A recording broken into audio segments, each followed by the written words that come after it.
Assalamualaikum warahmatullahi wabarakatuh. Hai guys, kita ketemu lagi di mata kuliah riset operasi pertemuan minggu kelima bersama saya Rizky. Nah, pada pertemuan minggu kelima ini beserta minggu ke-6 dan ke-7 kita akan mempelajari materi yang baru.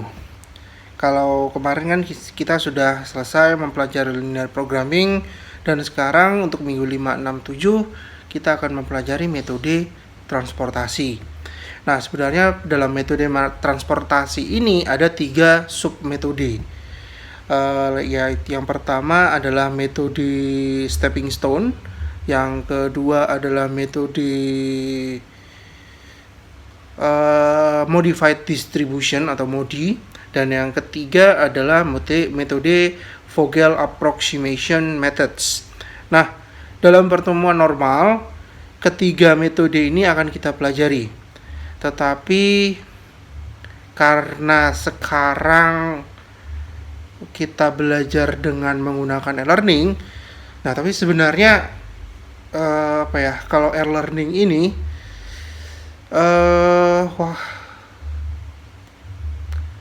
banyak sekali pertanyaan-pertanyaan yang kemarin itu masuk ke saya. Nah, mengenai bagaimana rumus-rumus linear programming itu bekerja. Nah, karena kita tidak bertemu secara langsung, jadi pengennya saya sih materinya untuk yang transportasi ini kita hanya mempelajari sebagian saja, kita fokuskan agar Anda dapat menguasai metode tersebut dengan baik daripada belajar banyak-banyak metode tetapi hasilnya tidak maksimal. Nah, karena itu kita akan mempelajari 2 metode saja. Yang pertama adalah metode stepping stone dan yang kedua adalah metode Vogel approximation methods. Nah, untuk mempelajari metode stepping stone, jadi untuk yang minggu ke-5 dan minggu ke-6 ini kita akan mempelajari metode stepping stone. Baru nanti pada minggu ke-7 kita akan mempelajari mengenai Vogel approximation methods. Nah, dalam metode yang kita pelajari sekarang ya, minggu ke-5 sama minggu ke-6, kita akan mempelajari metode stepping stone. Nah, stepping stone di sini dibagi menjadi 2 tahap. Ada tahap membuka dan ada tahap penyelesaian. Ya, seperti linear programming kemarin lah. Kalau linear programming kan diawali dengan pembentukan model matematika kan, habis itu diselesaikan entah itu dengan grafik atau itu dengan simplex. Nah, sama seperti yang transportasi. Dalam transportasi ini kita akan buat langkah pembukanya terlebih dahulu dan lalu akan kita lanjutkan dengan langkah penyelesaian. Nah, langkah penyelesaian ini namanya adalah northwest corner atau NWC. Lalu dilanjutkan dengan langkah penyelesaiannya adalah metode SS atau stepping stone. Nah, karena ini merupakan proses, guys, jadi waktu langkah pembukanya salah, maka otomatis langkah penyelesaiannya juga kurang tepat. Nah, itulah kenapa saya menyingkat materinya agar bisa melalui metode daring ini agar bisa dikuasai secara lebih baik. Karena dalam yang linear programming kemarin itu pengalaman saya malah banyak sekali pertanyaan dari teman-teman yang belum bisa secara baik saya jelaskan karena tidak bertemu secara langsung. Oke. Bagaimana materinya kita akan pelajari hari ini. Nah, Anda bisa melihat yang slide nomor 4, guys. Di sana ada contoh soal metode transportasi. Nah, di sana ada sebuah perusahaan yang memiliki 3 pabrik yang berlokasi di 3 kota yang berbeda dengan kapasitas produksi yang berbeda pula. Pabrik A produksinya 90, pabrik B 60, dan pabrik C adalah 50. Perusahaan tersebut juga memiliki 3 gudang penyimpanan hasil produksinya berlokasi di 3 kota yang berbeda dengan jumlah permintaan per bulan. Artinya gudang tersebut memiliki kapasitas yang bisa diisi dengan yang gudang 1 50 unit, gudang 2 110 unit, dan gudang 3 adalah 40. Nah, diketahui biaya transportasinya setiap gudang adalah sebagai berikut. Nah, di slide-nya tersebut, jadi dari pabrik A mengirim ke gudang 1 biayanya adalah 20. Lalu pabrik A mengirim ke gudang 2 biayanya adalah 5. Pabrik A ngirim ke gudang 3 biayanya adalah 8. Itu pula dengan pabrik B dan C. Pabrik B ngirim ke gudang 1 15 biayanya. Dan pabrik C ngirim ke gudang 2 biayanya adalah 10. Bentar ya guys.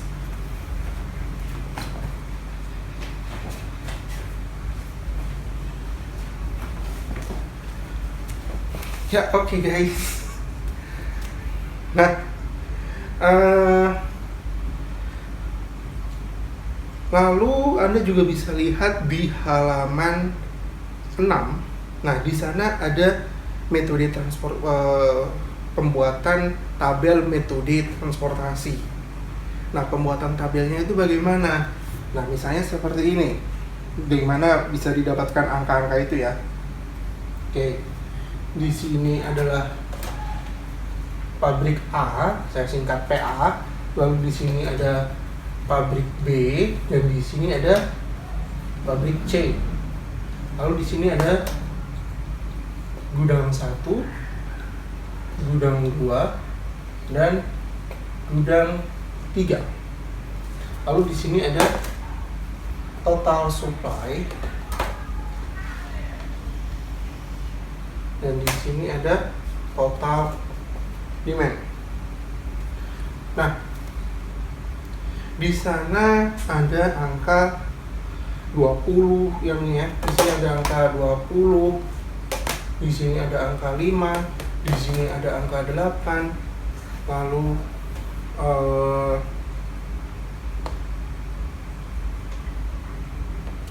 di sini ada angka 15, 20, 10, 25, 10, dan 19. Ini dapat dari mana? Ini merupakan biaya perjalanan. Nah, tadi Anda bisa lihat lagi di slide yang keempat. Di sini pabrik A biayanya dari perjalanan dari pabrik A ke gudang 1 20. Lalu dan seterusnya. Pabrik B biayanya perjalanan pabrik B ke gudang 2 20. Dan pabrik C biayanya pabrik C ke gudang 1, gudang 2, gudang 3. Di sini ada biayanya masing-masing.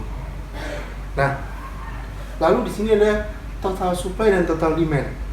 Dapat angkanya dari mana? Nah, di slide keempat, di sana kan ada kapasitas produksi dan ada kapasitas permintaan kan. Nah, coba Anda lihat lagi soalnya. Kapasitas produksi pabrik A, pabrik B, dan pabrik C, dan juga jumlah permintaan dari gudang 1, gudang 2, gudang 3. Tinggal ditulis di sini ya. Pabrik A mampu memproduksi 90. Pabrik B mampu memproduksi 60, dan pabrik C mampu memproduksi 50. Sementara total demand ini adalah jumlah permintaan dari gudang, jumlah kapasitas gudang. Gudang 1 mampu memenuhi 50, sementara gudang 2 adalah 110, dan gudang 3 adalah 40. Nah, lalu adalah jumlahnya adalah 200 masing-masing dari total supply dan masing-masing dari total demand. Nah, lalu pada slide 7 guys, oh ya, ini namanya metodenya langkah pembuka.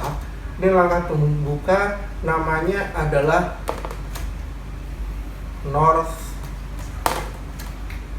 West Corner. atau disingkat adalah NWC.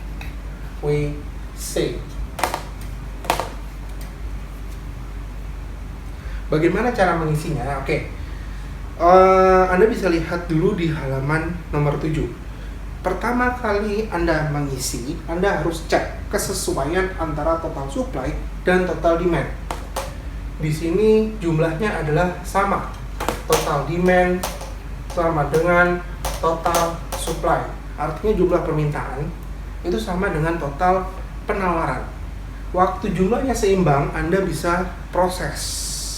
Tetapi bagaimana kalau jumlahnya tidak imbang? Kalau jumlahnya tidak imbang, maka harus diseimbangkan.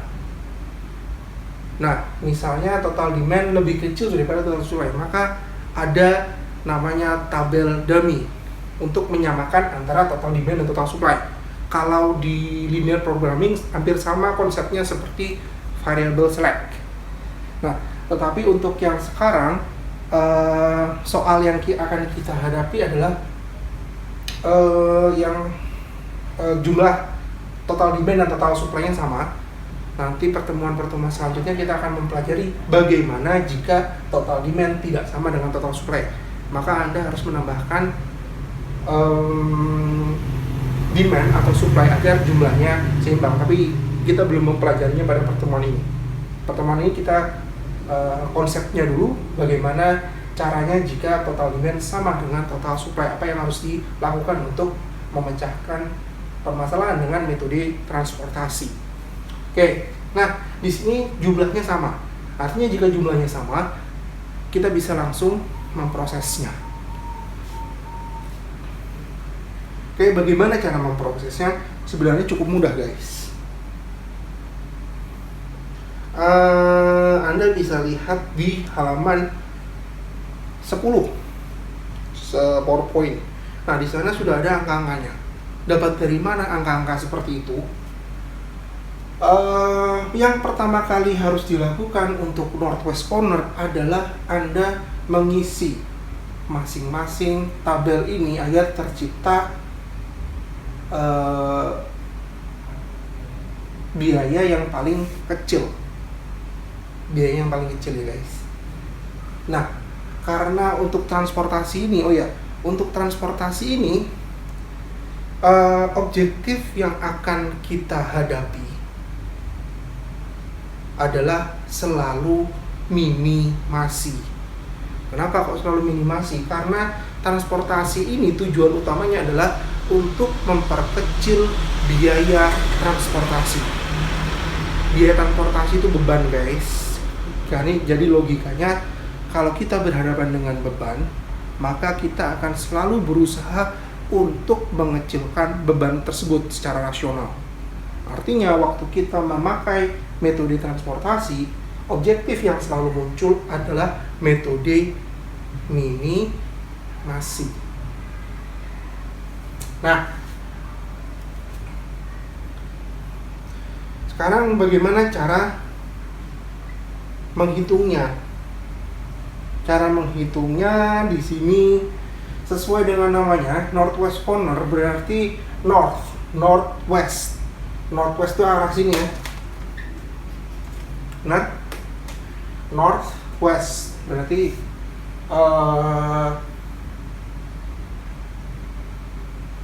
timur laut. Kok timur laut? Apa sih ini namanya? Ya, northwest ya. Berarti yang harus pertama diisi adalah tabel di northwest terlebih dahulu. Tabel northwest adalah tabel di sini. Nah, lalu bagaimana cara mengisinya? Yang pertama kali harus Anda lakukan adalah Anda mengecek total demand dari pabrik di sini ya. Berarti Anda harus ceknya tabel di sini ini miliknya siapa? Tabel di sini merupakan persilangan dari gudang 1 dan pabrik A. Nah, gudang 1 permintaannya adalah 50, sementara pabrik A mampu memproduksi 90. benar. Bagaimana cara mengisinya? Maka di sini Anda bisa mengisi sebanyak 50. Duh, kenapa kok 50? Ya karena permintaannya hanya 50. Artinya Anda bisa mengisi gudang 1 sebanyak paling banyak adalah 50. Artinya waktu Anda sudah mengisi di sini 50, di sini akan dicoret karena sudah terisi ya, dicoret menjadi 0 di sini ya. Nah, permasalahan selanjutnya adalah produksinya. Produksinya di sini pabrik A mampu memproduksi 90. Waktu 90 diambil 50, masih sisa 40. Nah, 40-nya ditaruh di mana? Setelah gudang 1 sudah terpenuhi, maka yang bisa dipenuhi selanjutnya adalah gudang 2. Gudang 2 mampu diisi berapa? Pabrik A sisa 40 unit, berarti cuma bisa diisi 40.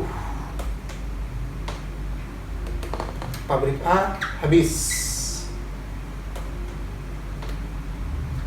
Sementara gudang 2 sudah diisi 40, maka masih tersisa permintaannya sebanyak 70. 70 diambil dari mana? Pabrik A sudah habis. Maka selanjutnya diisi dari pabrik B. Pabrik B mampu mengisi pabrik B memiliki supply sebanyak 60. 60 bisa taruh sini? Bisa.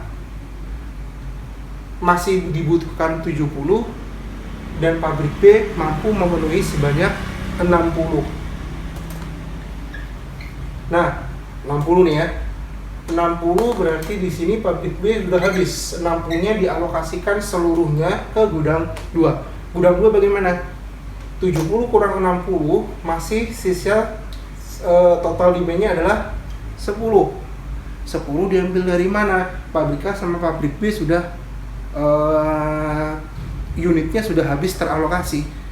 Maka sisa 10-nya diambil dari pabrik C. Pabrik C. 10 di sini, maka gudang 2 sudah terisi 110.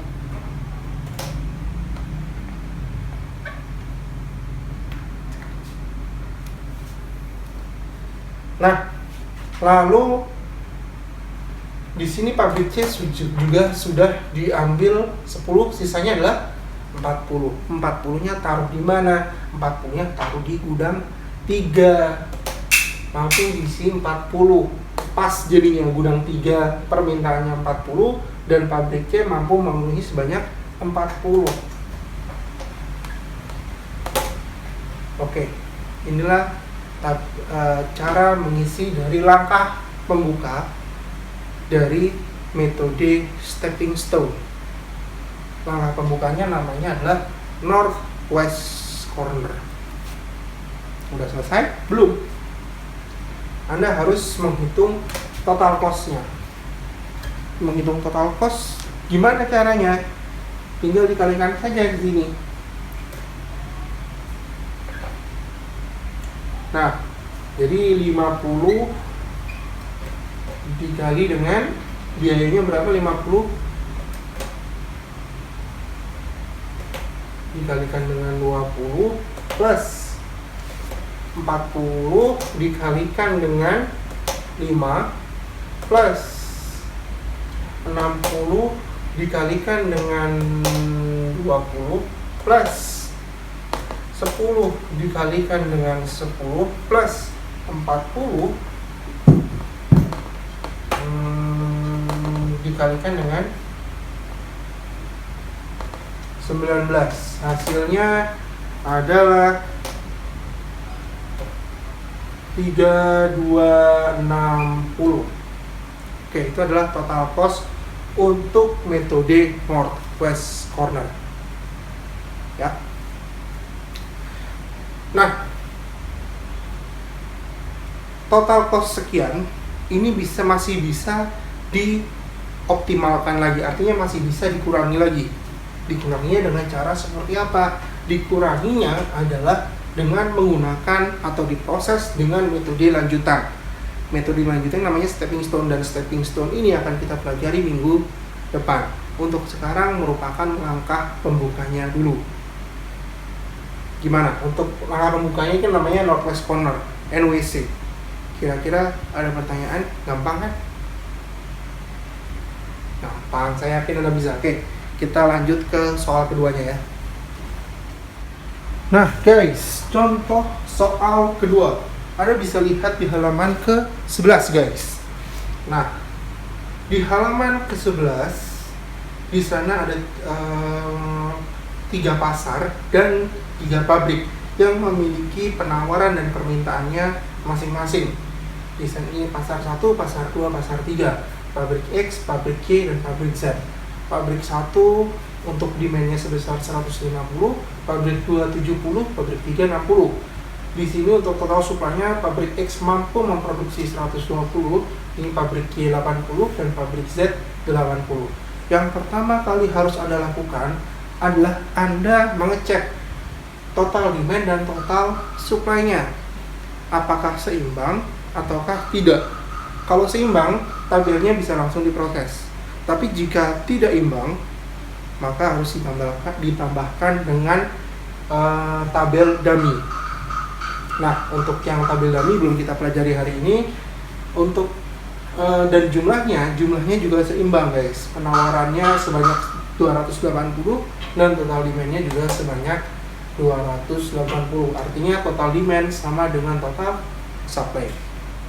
Nah, lalu untuk biayanya di sana dari pabrik X mengirim ke pasar 1 sebanyak 8. Pabrik X mengirim ke pasar 2 sebanyak 5. Dan biaya untuk pabrik X mengirim ke pasar 3 sebanyak 6. Nah, lalu pabrik Y mengirim ke pasar 1 sebanyak 15, ke pasar 2 sebanyak 10, dan ke pabrik 3 sebesar 12. Lalu untuk pabrik Z adalah biayanya adalah 3, lalu ke pasar 2-nya 9, dan ke pasar 3-nya adalah 10. Lalu bagaimana caranya? Sama seperti soal ke-1 tadi, tabel ke-1 tadi.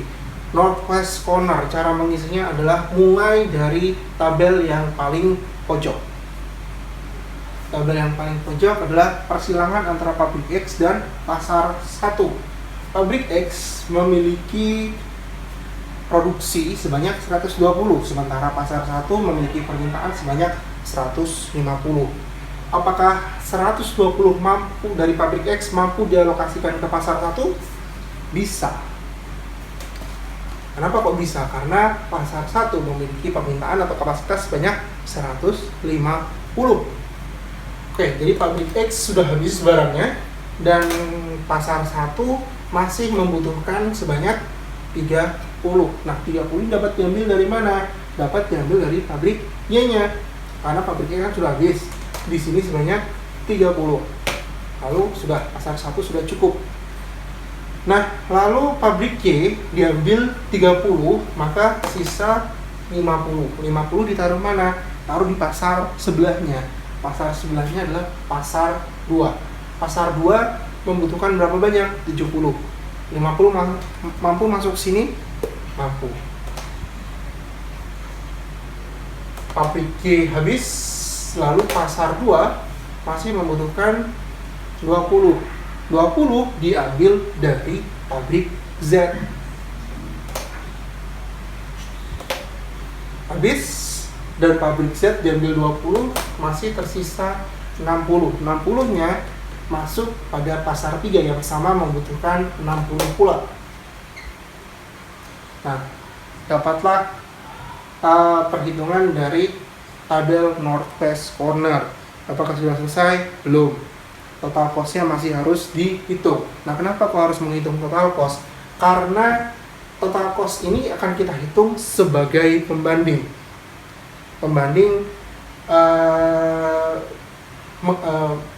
Total cost dari langkah ke-1, langkah pembuka, dan langkah penyelesaiannya.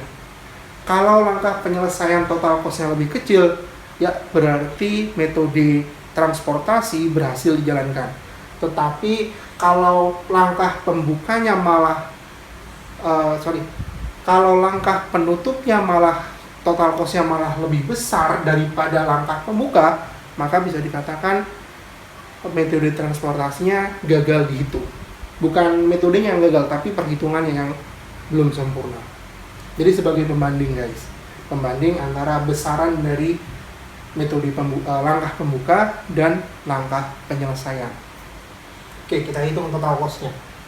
Di sini 120 dikalikan dengan 8 plus 30 dikalikan dengan 15 plus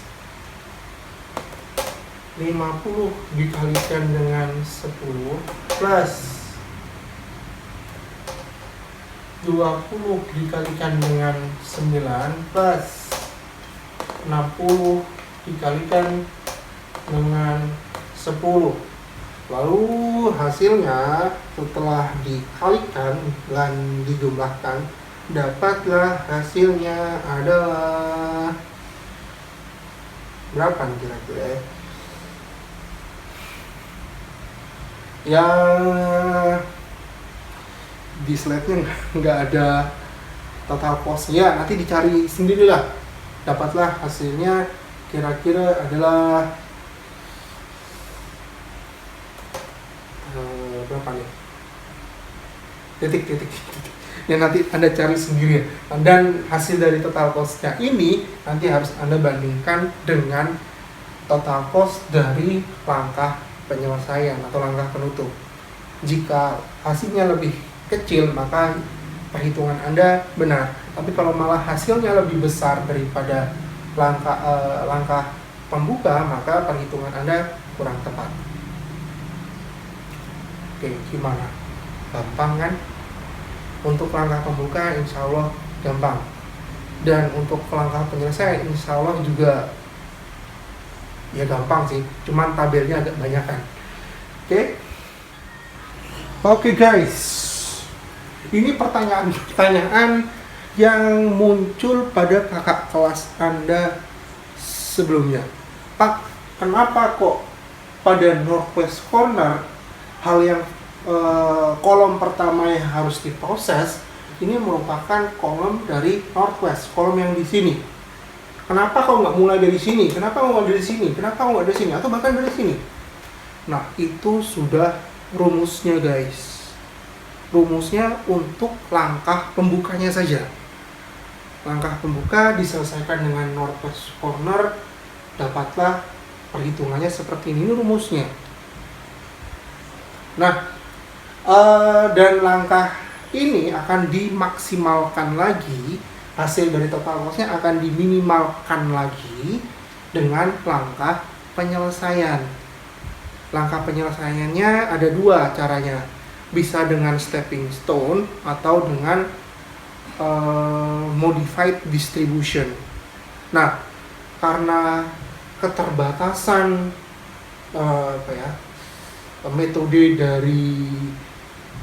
metode pembelajaran secara online, maka kita akan mendalami atau mempelajari khusus metode stepping stone. Modified distribution-nya di skip dulu deh, karena saya juga merasakan it's not effective. We just focus to one methods, dan kalau banyak-banyak methods takutnya nanti malah nggak fokus. Jadi kita fokus pada satu metode dulu. Oke, ini untuk yang langkah pembuka, dan selanjutnya kita akan selesaikan dengan metode stepping stone. Nah guys, itulah Northwest Corner sebagai langkah pembuka.